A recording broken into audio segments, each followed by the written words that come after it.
श्री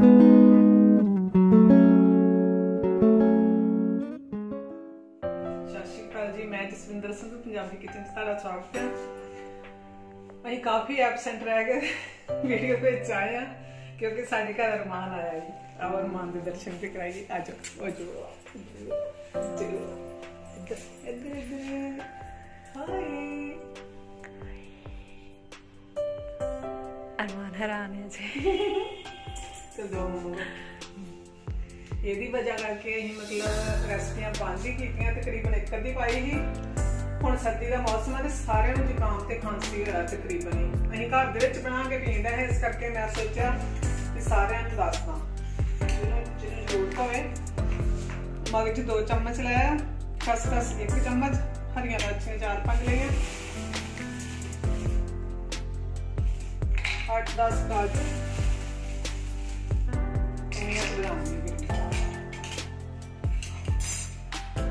यही चीज़ां लैनियां, और कोई चीज़ नहीं लैनी। मैं फाइन पेस्ट मतलब पाउडर नहीं बनाऊंगी क्योंकि मैं बना के तकरीबन रखदी हां घर दे विच, इस तरह का बन जाएगा। अगे दी तुहानूं मैं रेसिपी दिखा देनी है भी अगे की करना। ये सिर्फ तुहानूं विखाउण वास्ते ये लिफाफे दे विच तद रखदे हां, फ्रिज दे विच डब्बे रखीए ते जगह घट हो जाती है।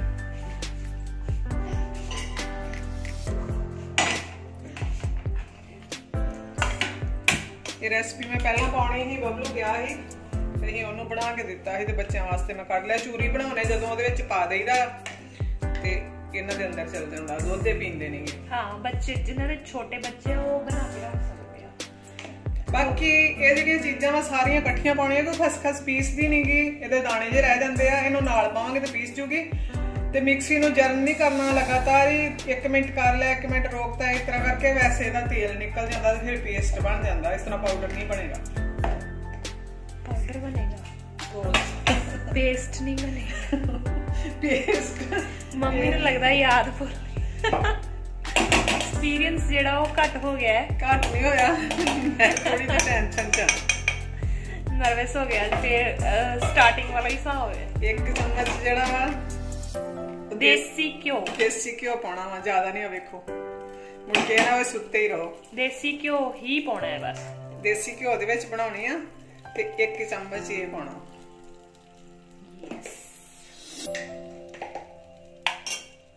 ਅਸੀਂ ਹੁਣ ਪੀ ਲਾਂਗੇ ਤੇ ਸਾਨੂੰ ਨੀਂਦ ਵੀ ਆਉਣੀ ਹੈ। ਇਹਦੇ ਨਾਲ ਨੀਂਦ ਆਉਂਦੀ ਆ, ਜਿਹੜੀ ਖਸਖਸ ਹੁੰਦੀ ਹੈ ਨਾ ਇਹਦੇ ਨਾਲ ਮਤਲਬ ਨੀਂਦ ਆਉਂਦੀ ਹੈ। ਇਸ ਕਰਕੇ ਇਹਨੂੰ ਰਾਤ ਨੂੰ ਹੀ ਬਣਾ ਕੇ ਪੀਣਾ ਵਾ। ਸੌਣ ਇੱਕ ਤੇ ਰੈਸਟ ਹੋ ਜਾਂਦੀ ਆ, ਤੇ मतलब पसीना वगैरह आन के जेड़ा जुकाम खांसी है उन्हें काफ़ी फायदा हो जाता वा। जे मतलब तुसी इहदे विच चीनी पाना चाहो, ये तड़का बन गया, तो चीनी पा सकते जे।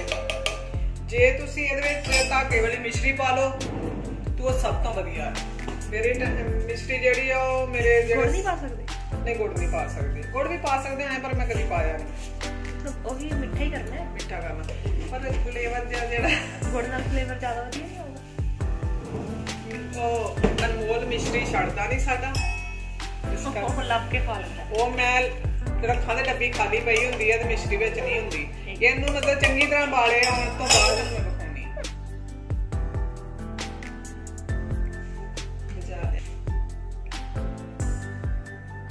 ਇਹ ਦੁੱਧ ਹੈ ਨਾ, ਦੁੱਧ ਨੂੰ ਉਬਾਲਾ ਆਉਂਦਾ, ਇਹਦੇ ਕੋਲ ਰੁਕਣਾ ਵਾ ਤੇ ਇਹਨੂੰ ਸਲੋ ਕਰਕੇ, ਕਦੀ ਤੇਜ਼ ਕਰਕੇ, ਕਦੀ ਸਲੋ ਕਰਕੇ ਚੰਗੀ ਤਰ੍ਹਾਂ ਕਾੜ ਲੈਣਾ ਵਾ ਤੇ ਉਦੋਂ ਬਾਅਦ ਪੀਣਾ ਵਾ।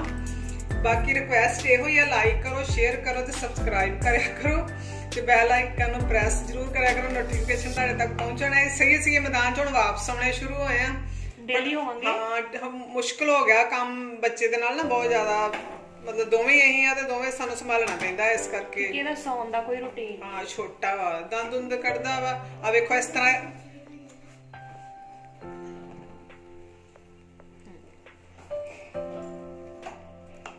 ਇਹ ਹੋ ਗਿਆ ਤਿਆਰ। ਤੇ ਹੁਣ ਤੁਹਾਨੂੰ ਮੈਂ ਮੇਜਰਮੈਂਟ ਦੱਸਦੀ ਹਾਂ ਤੇ ਬਾਅਦ ਚ ਇਹਨੂੰ ਪਾਉਂਗੀ। ਹਾਂ, ਮੇਜਰਮੈਂਟ ਜ਼ਰੂਰ ਦੱਸੋ ਕਿਉਂਕਿ ਜ਼ਿਆਦਾਤਰ ਸਾਰੇ, ਕਿਉਂਕਿ ਮੇਰੇ ਕੋਲ weight ਮਸ਼ੀਨ ਹੈਗੀ ਆ ਜਿਹੜਾ ਕਿਚਨ weight ਵਾਲੀ, ਮੈਂ ਤੇ ਉਹਦੇ ਤੇ weight ਕੀਤਾ ਸੀ। 50 ਗ੍ਰਾਮ ਖਸਖਸ ਲਈ ਸੀ ਮੈਂ, 100 ग्राम मगज लाया ही, तो 100 ग्राम भी दोवें गिरियां ते काजू लाया ही। ते इलाचियां जिहड़ियां फ्लेवर वास्ते भी चंगी हुंदी है ते दिमाग वास्ते भी चंगी हुंदी है, वैसे भी ठीक हुंदी है, गला गुला साफ हुंदा है। ते ना वो अपनी मर्जी नाल तुसीं 10-12 पा सकदे, क्योंकि इलाची बहुत महंगी है ते छोटा जिहा पैकेट लो तो 100 रुपए का हुंदा है घर दे विच।